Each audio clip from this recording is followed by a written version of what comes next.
have then proposed a massive defence package of €800 billion in our Rearm Europe plan Readiness 2030, precisely to support our member states and our defence industries, thanks to the activation of the national escape clause of the Stability and Growth Pact, as well as through our safe loan instrument. That is what has happened already. In 4 years' time. Our member states, 4 years ago, our member states, they were investing €218 billion in defence, and by this year, it's estimated to reach €392 billion. So in 4 years' time, it has been almost doubled how much member states are allocating now funding to defence. So our message is clear. Europe is stepping up. Europe is investing in its defence, and Europe will be ready to defend itself. But the European Council is right. We, of course, need to be able to measure also our progress, and we propose to do it annually with this roadmap. We need clear objectives and milestones to close these capability gaps, to further accelerate our joint defence investments across member states, and also to guide the EU's progress towards full defence readiness by 2030. In the next MFF, we have proposed substantial increase in defence spending. Within the European Competitiveness Fund, Defence and Space, we are proposing 5 times more funding than we have today. And with the Horizon Europe, dual-use actions would be eligible for support from the €175 billion budget. And the European Innovation Council would be able to support innovation in critical technologies with focus on defence applications. And in addition, also, we are proposing to allocate 10 times more funding to military mobility than we have in the current MFF. Today, we are proposing to the European Council 4 initial European flagships: the European Drone Defence Initiative, the Eastern Flank Watch, the European Air Shield, and the European Space Shield. And why these flagship projects? Because our response needs to be a collective one. Because an attack on one of our member states is an attack on our entire Union. These flagships, they will reinforce Europe's ability to deter and defend across land, air, sea, cyber and space, while contributing directly to NATO capability targets. The European Council will make the decision, and if the threat landscape changes, can add also new European flagships. Later this year, we will also present 2 additional initiatives to support our readiness, military mobility package, and also the technological transformation of defence industry. Military mobility is a very crucial horizontal enabler to ensure European security and defence. The White Paper identified over 500 hotspot projects to military mobility that needs to be also addressed urgently. Our objective is that by the end of 2027, we will have an EU-wide military mobility area with harmonised rules and procedures and a network of land corridors, airports, seaports and support elements for troops and military equipment to move swiftly across the European Union. To ensure peace through deterrence, Europe's defence capabilities must be also ready for the battlefields of tomorrow. Those that develop their own technologies will be the strongest and least dependent. We want to make sure that the European defence industry is in the forefront of this work. But now I would like to give the floor for High Representative Kaja Kallas. Thank you, dear Henna. This roadmap for defence readiness is a plan to keep peace. Over the next few years, there must be a major build-up of European defence capabilities. Russia has no capacity to launch an attack on the European Union today, but it could prepare itself in the years to come. Danger will not disappear, even if the war in Ukraine will end. Member States identified 9 capability areas, like Henna already mentioned, in line with the NATO targets. The roadmap is a plan to fill these gaps with clear goals, timelines, and indicators for work. The European Defence Agency will be instrumental in helping in this. It connects member states, aggregates demand, provides advice and links member states to defence companies. Our aim is that by 2030 all the current shortfalls are filled. Member states are in the driving seat. It is the member states who decide what to procure or develop, when and from whom to procure. Only by working together we can address the most demanding capability shortfalls. And this is why we propose that member states work together in coalitions where the member states cannot work alone because anybody is not big enough. The work has already started. This week, the first meeting of the drones coalition took place with the Netherlands and Latvia in the lead. Drones are already redefining warfare. Having drone defences is no longer optional for anyone. Today we propose a new anti-drone system to be fully operational by the end of 2027. And this will be done, of course, in close cooperation with NATO.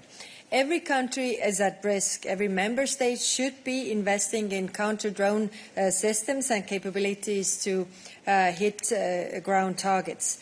That is why we consider that this is a flagship project. Eastern Europe bears the brunt of the threat, and this needs particular attention.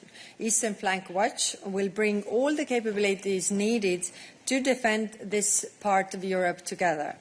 Counter-drone systems, but also ground defence, air defences, maritime and border management. The goal is to have this ready by 2028. One hurdle that we must overcome is joint procurement, which is still far too low. So we are upping up the ambition by to 40% of the defence spending by 2027. Economies at scale can help our industries to ramp up production and also lower costs for our countries. The taxpayers will thank us for this. And finally, Ukraine is still Europe's first line of defence. That is why security guarantees for Ukraine are also part of the roadmap. The strongest security guarantee is a strong Ukrainian defence industry and a strong Ukrainian army. So here we also set milestones, including establishing a drone alliance with Ukraine by early next year. Ukraine's drone defences are world-class. We were just with Executive Vice President Virkonen in Kiev this Monday, also visiting drone factories, and this is incredible what they are doing there. We have to use their experience from the battleground, but also their innovation to build on it together. There are also important elements on financing, creating an EU-wide market for defence equipment and industry. But I will, of course, let also Commissioner Kubilius to explain in more details before we take questions. So, over to you. Thanks a lot, Kaya and Hena, and thanks a lot, of course, for all the cooperation which we have had during preparation of roadmap. Thanks a lot also to Commission President Ursula von der Leyen for her personal leadership and, of course, for our teams and cabinet members. So, really, it's great what all of us we managed to achieve. In my view, roadmap is what I would call a revolutionary strategic architectural plan of the major European Union building exercise to build European Defence Readiness 2030. It's like building European Defence Dome for peace. If you want peace, prepare for defence and deterrence. Commission President Ursula von der Leyen 2 days ago have said, it is, I quote, "It is imperative that when it comes to our own defence posture, we are coordinated, we are precise and we are fast." End of quote. That is, in my view, what roadmap is about, how to be coordinated, to be precise and to be fast. Definitely it demands mobilization of all the efforts and all the available finances at national and on EU level. The roadmap indicates, like Vice President Hena Virkonen have said, roadmap indicates Europeans are going to invest till 2035 6.8 trillion euros. Into real defense, as usually around 50%, which means 3.4 trillion euros. It is a real big bang in defense finances, mainly based on national defense spending, which will be more or less 100 times bigger than EU defense spending in next MFF. We want to achieve defense readiness before 2030. Why? Because of Putin's plans. And we need to deter aggression, prevent war, preserve peace, and that is what the roadmap is about. In order to achieve defense readiness 2030, we need to reach new NATO capability targets before 2030. From public information, we can guess that now we are at the level of only 50% of those targets. In order to achieve that goal, now we need to move from the opportunity stage into delivery stage. Until now, we were creating opportunities, financial, industrial policy, legal, simplification opportunities for member states to start to develop their capabilities. Now we need to move into delivery stage. Contracts, production, modernization, procurement. From that point of view, roadmap is a roadmap for delivery. I would call it a mega plan for delivery, with clear timetables, goals, and reporting obligation. That is why we can call today a delivery day, or a D-Day for delivery. This plan and reporting on progress is how we are going to mobilize, first of all, ourselves, member states and EU institutions to deliver. So that is why roadmap is about delivery planning and about delivery of flagships. What we are creating with the roadmap is European self-sufficiency in defense. Self-sufficiency in defense means independence, as Commission President says. Self-sufficiency means our own capacity to produce enough, our own capacity to modernize defense production, and our capacity to finance European production and growth of European defense industry. Flagships are an exercise to implement pan-European defense projects. Till now, only in space, we have good experience to implement big pan-European high-tech projects, like Galileo or Copernicus. In defense, there is no such an experience. That makes us weaker. So that is why we shall go through what I call learning by doing process. I am sure that this time we shall be much more successful than previously. European Drone Defence Initiative and Eastern Flank Watch are the projects which can be started immediately in order to learn how to create success. They can be realized together with Ukraine, and I am sure that other two flagships, European Air Shield and Space Defence Shield, will be also a real success. Ukraine defence deserves our support. Roadmap has a very important promise. Reparation law to be realized before the end of 2025. And Ukraine is ready to help us with its know-how and battle-tested experience. We are building European Defence Dome together. In building the European Defence Dome, we need to overcome fragmentation of European defence industry, and we need to spend taxpayers' money in the most effective way in order to strengthen European defence industry. As an example, incentivization for joint procurement can cut prices for defence production by 30%. The plan is to increase joint procurement from 20% to 40% by the end of 2027. Taking into account all defence investment up to 2035, it can save up to 200 billion euros for national governments and taxpayers.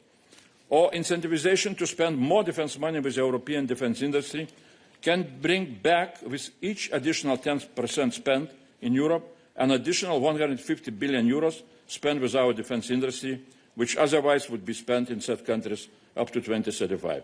Now, I would like to remind, we are spending only around 40% in Europe, and we want to increase this up to 55%.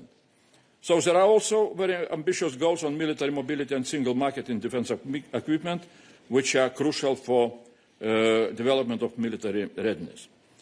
And in conclusion, implementation of the roadmap is giving a very heavy tasks and mandate to Commission, other EU institutions and Member States, which will demand huge efforts on our side to deliver. And I am sure that we shall deliver Defence Readiness 2030. And I hope that Council will support our ambition to build European Defence Dome. Thank you very much to the three of you. We now have time to take your question. Let's start here with Angela.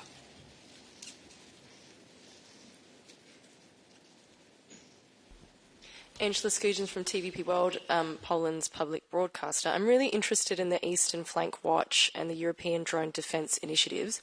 What will these projects actually look like? What technology will be used? Who will be involved? So I can explain it to our viewers in Poland. Thank you. Well, both projects have origin in activities of Polish and Baltic states governments. Before even all those provocations which now triggered all the interest in the projects. And both the governments from the region were appealing to us back in July of this year, describing very clearly the concept of Eastern Flank Watch. At that time it was called Eastern Border Defense Shield, perhaps, or something like that. And this project has two major components. One is what I would call ground wall, how to build all the counter-mobility measures on the ground, like anti-tank trenches, like so-called Dragon Ts. In some countries now there are discussions about recreating swamps and marshlands on the border in order really to create all the counter-mobility obstacles for enemy's tanks or heavy technique. From another side, the countries are also looking into possibilities to develop what we called at the beginning drone wall in order to be ready to defend themselves against any possibility of drone attacks or drone provocations. And also learning how to use drones in order to hit the targets on the ground. Now what we have seen from those provocations which recently had happened, that unfortunately, or that's a consequence of let's say, not taking into account how the war doctrines are changing in Ukraine. Till now, we had very limited abilities to detect drones and also limited abilities to destroy drones with cost-effective measures. So what is needed to be done here, really, we need to start to invest into, first of all, into detection capabilities, both in frontier region, but also in the countries which want to develop such capabilities in order to be ready to defend themselves against any kind of provocations. And then also we need to invest into capabilities to destroy drones in a cost-effective way, with anti-drone interceptors, with electronic warfare means, and also with classical Zenit artillery or machine guns and mobile groups. A lot of things we can learn from Ukraine. There are countries which are moving ahead. Recently I visited Latvia and I saw how successfully they are starting to build the whole network of acoustic sensors in order to be able to detect drones. So there are experiences, there are different, different companies which are producing exactly equipment which is very much needed, and I see all the possibilities really successfully to develop this project, and during next year to have at least sufficient implementation of that project in the countries which want to be part of those two projects. Thank you. Andrew. Thank you. Andrew Gray from Reuters. Can I ask about the financial aspect here? There doesn't seem to be any price tag on any of these projects. So do you have any estimates of how much these are going to cost? And where is the money going to come from? I take the point about safe and national budgets. But if we compare to the COVID crisis, which some people sometimes do, including on this podium when we look at the response to this crisis, is the message from the Commission that when there's a crisis in Southern Europe, there's free money not to be paid back, but when there's a crisis in Eastern Europe, it's loans and you'll have to pay it back? Well, I will not discuss about the messages, but I will tell you what is our vision and our plans. First of all, definitely we need to have those capability coalitions and flagship coalitions to develop much more clear technical concepts. What is needed to be done in each of those projects, especially when we're talking about flagships. Then we shall be able to also evaluate the cost. I can tell, for example, about now drone wall, or how it's called, European Drone Defense Initiative. That the same countries which I was talking before, Poland and 3 Baltic states, once they were appealing to Commission earlier in July, they put some kind of concept note and they put evaluation of this, chapter on drones, with detection, with management of information, of data, and also with anti-drone capabilities. And for those 4 countries, they evaluated that it will cost around of 1 billion euros. So just for us to understand that we're not talking here about hundreds of billions. But definitely, more precise evaluation will be available when we shall have much more clear concepts.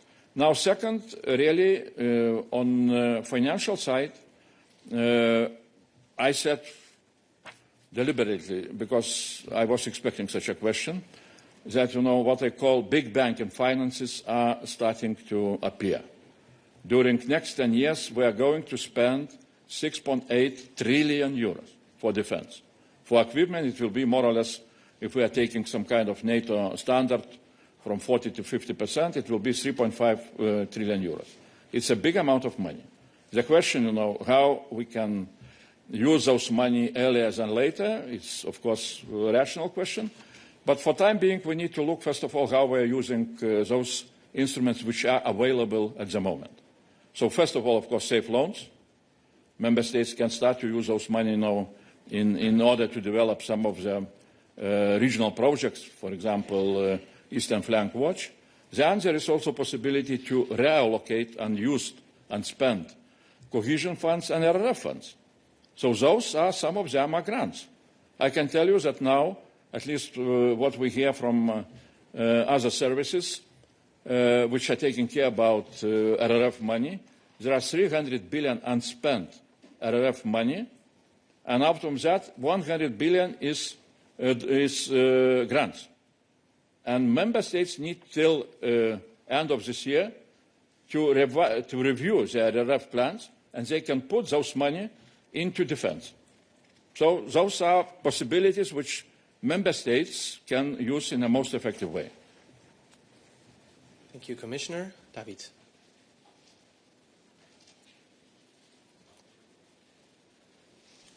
Thank you. David Carretta, Radio Radicale, Italian Radio. I don't know who to ask, but basically on the concept of European Defence Dome, the French President, Emmanuel Macron, in Copenhagen was quite clear, saying that it wouldn't be enough to protect Europe, because we need deterrence, and deterrence means also long-range missiles, basically the possibility and the capacity to respond to an attack. I'm wondering if this concept that you are putting on the table, so a shield in the space, a shield in the air, a wall for the drones, if this is enough as deterrence, or European countries should also be able to respond in a more forceful way if attacked. Thank you. EVP, HRVP? I can just say my own opinion. I do not see here any contradiction. Because, well, yes, we are saying that our goal is to build our defense capabilities in order to deter. Now, what does it mean, the defense capabilities? It's definition of NATO. NATO is giving all the member states so-called capability targets. That was agreed during NATO summit in Hague. The previous ones were agreed back in 2021. As NATO Transformation Commander Admiral Pierre Vandier said, that new targets are by 30% bigger than the previous ones from 2021. Those are the lessons from learned lessons from Ukraine. But the previous ones, unfortunately, we Europeans were not able to implement also by 30%. That is why simple arithmetic is saying that we're at 50% level. But defense capabilities defined by NATO should have, and I hope that it has, all the needed means, including deterrence by possibility, by availability of such weapon system which can be used in order to hit the targets on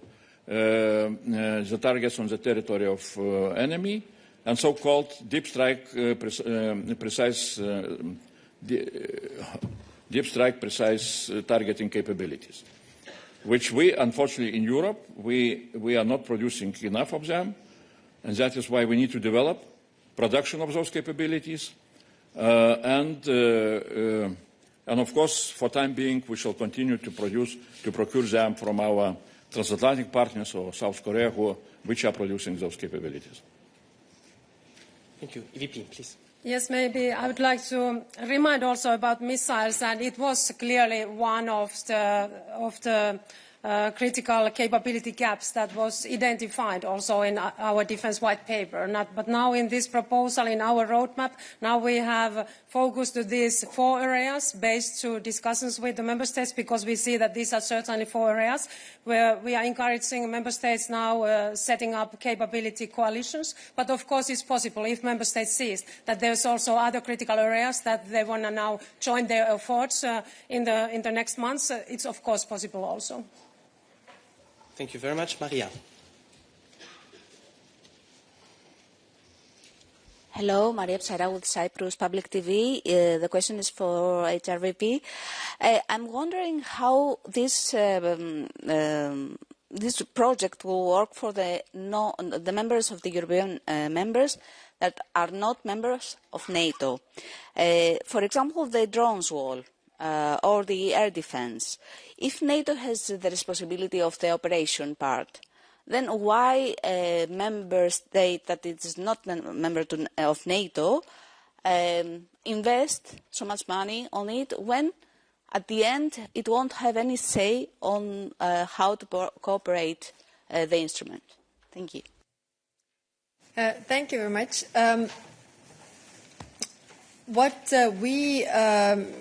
The feedback that we got when we were working out the roadmap from the member states was that first, the drone wall was about the eastern flank. But then member states who are not on the eastern flank said that, but the drones could come from the sea. I mean, the ships and everybody is in danger. So we actually need this drone defense for everybody, which is why we changed the concept also in this paper.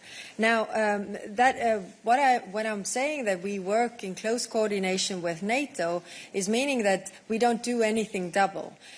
We are working with them on the areas where they already have plans, and I think all those countries who are not members of NATO very much fit in here, because what also Commissioner Kubilius said, the drone defense has different elements. It has sensors, it has interceptor drones, it has different layers, and this is when we talk about the countries who are in NATO, that is very clear. It is part of their capability gaps, it's part of their military plans. But when we are talking about the countries who are not in NATO, then it is separate plans when it comes to really having the interceptors, having the sensors the same. So they're just not part of the military planning of NATO, but it doesn't mean that they don't need the defense regarding drones and the anti-drone systems.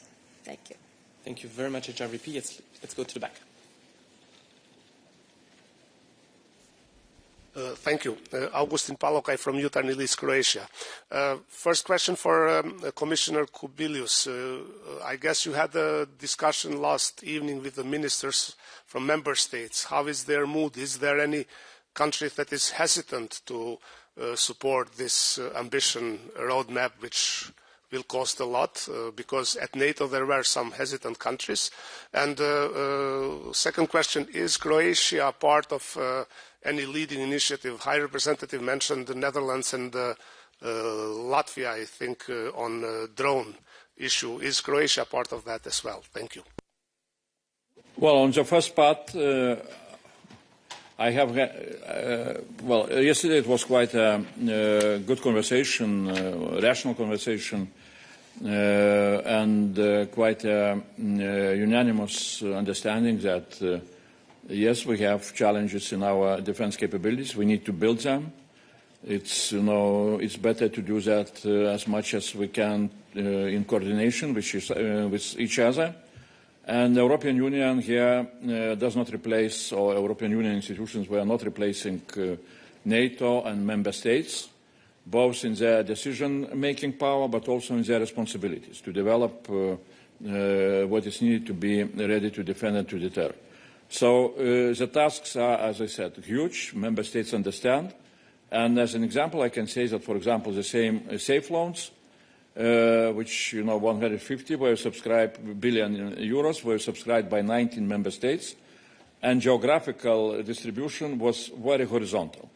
Yes, Poland asked for the biggest amount of money, but then, France, Italy, Hungary, Romania.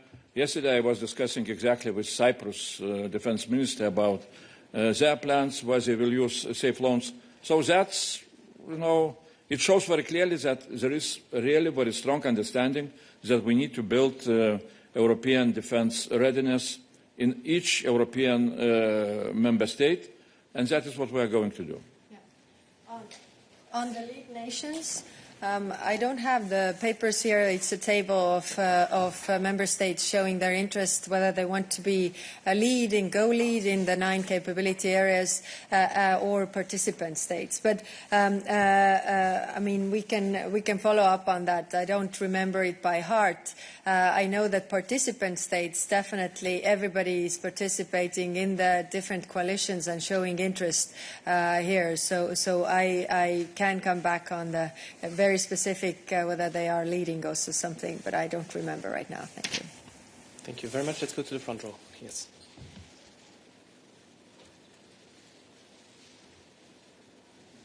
Yeah, thank you. Milda Velikanskite from Lithuanian National Radio and Television.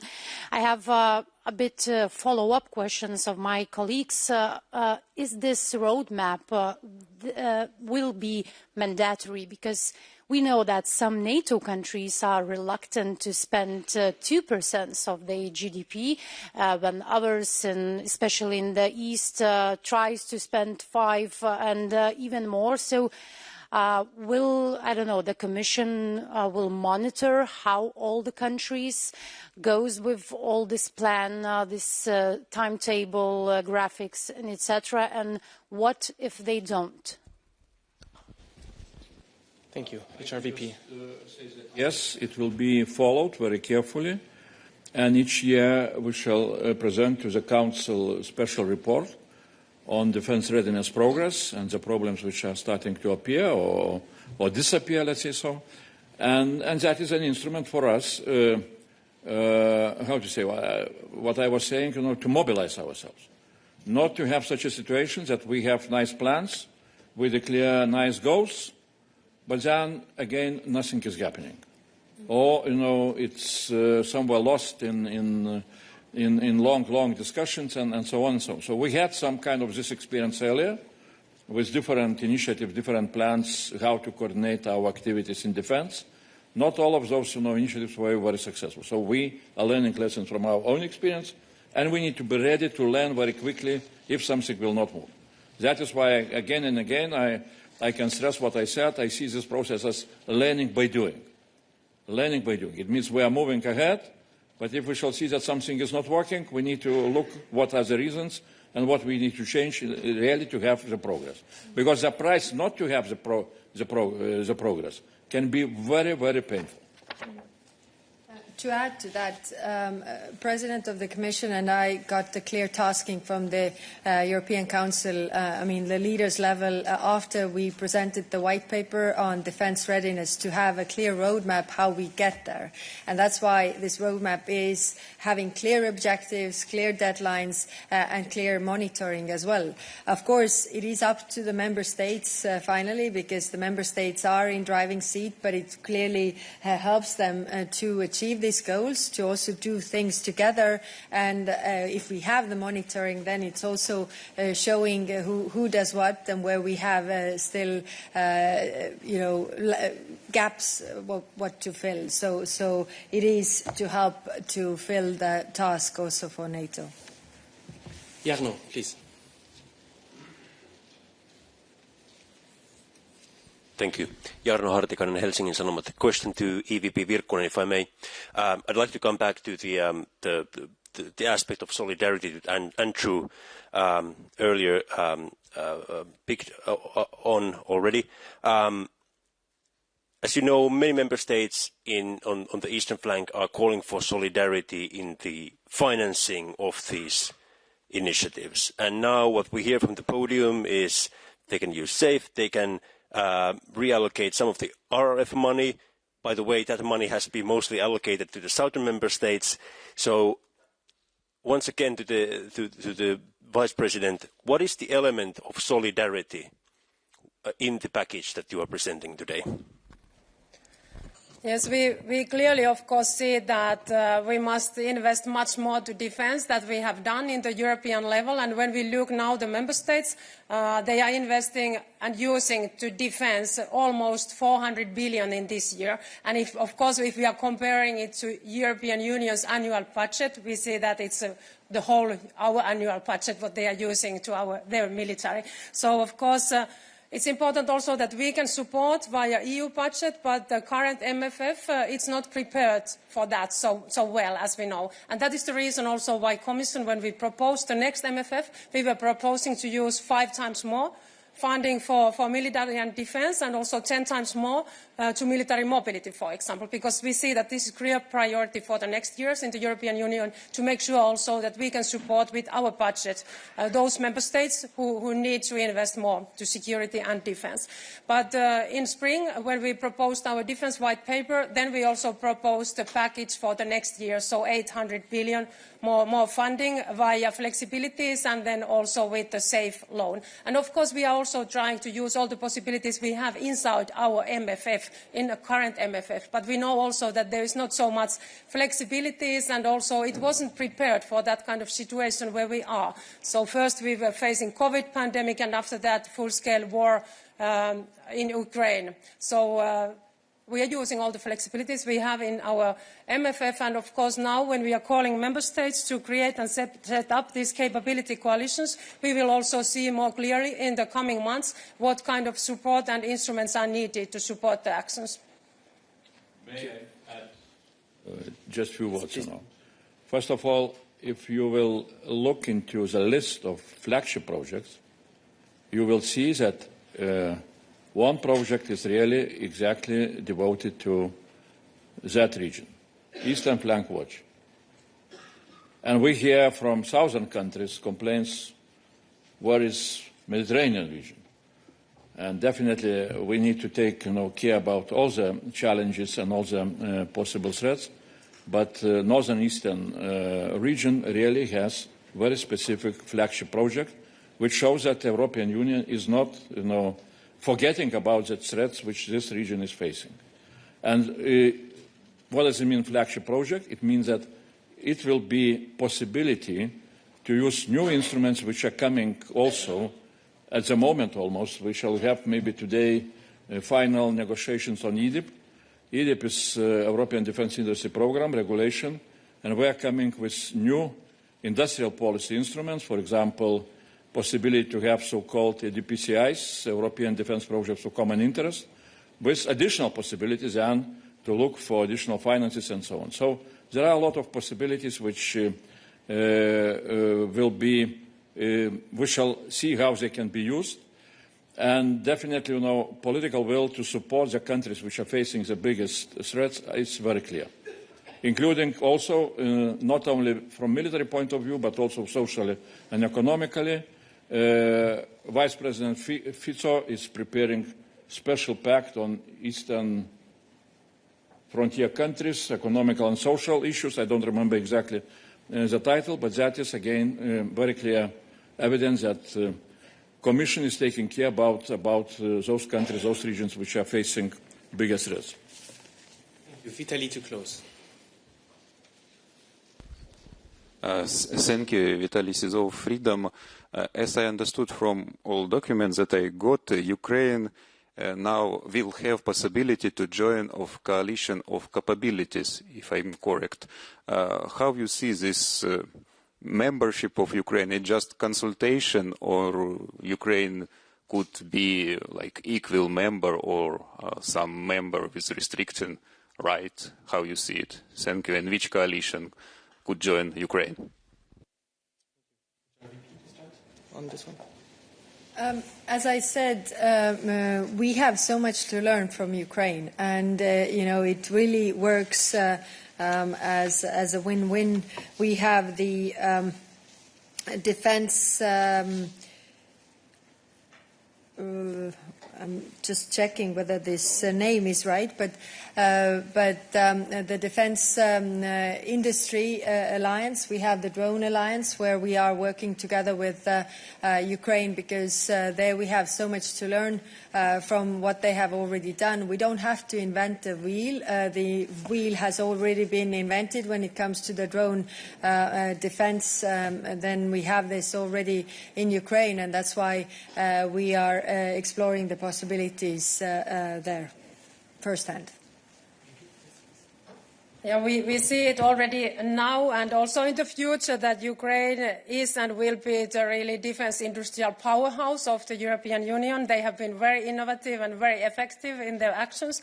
And like HRVP said, that we have so much to learn from Ukraine, and especially, of course, I'm looking at this European Drone Defense Initiative, where we see, of course, that Ukraine's participation would be very crucial. Like Kaja said, we have also proposed this drone alliance to Ukraine to really also cooperate in this area, because we know that they have been very effective here and very innovative, and this is exactly an area where we have to build our own capacities in the European Union, drone and anti-drone systems. So this is, for example, one very important concrete project, but they are welcome, of course, to come to all our capability coalitions.